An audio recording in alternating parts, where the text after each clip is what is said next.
سبحانك لا علم لنا إلا ما علمتنا إنك أنت العليم الحكيم. السلام علیکم ورحمت الله وبرکاته. زمارونو خويندو نن د یو بلې وظیفې سره ستاسو په درانه خدمت کې حاضر شوي یو.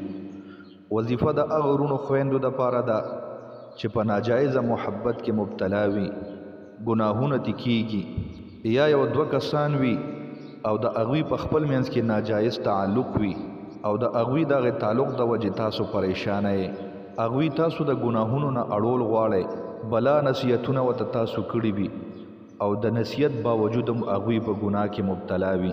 د دې وظیفې په برکت سره به انشاءالله العزیز د هغوی په درمیان کې جدایي به راشي، فراق به راشي، د ګناه نه به ووړي. دا وظیفه او دا عمل به تاسو په دې طریقې سره کوئ.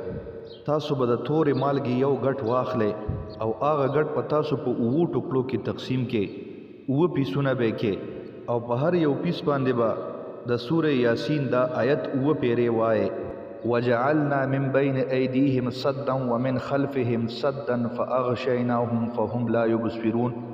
وجعلنا من بین ایدیهم صدا ومن خلفهم صدا فاغشیناهم فهم لا یبصرون.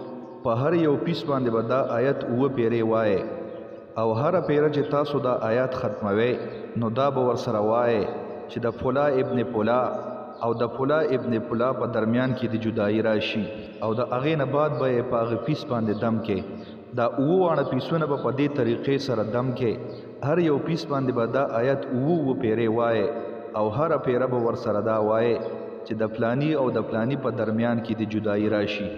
بیا به دغه 9 پیسونه چرته سیند ته، دریاب ته یا کوی ته به وغورځوئ. انشاءالله العزیز چې دغه پیسونه ویلي کیږي په هفته کې به دننه د دوی په درمیان کې جدایي راغلی وي، دوی به جدا شوي وي، د ګناه نه به انشاءالله العزیز د دې په برکت سره ووړي.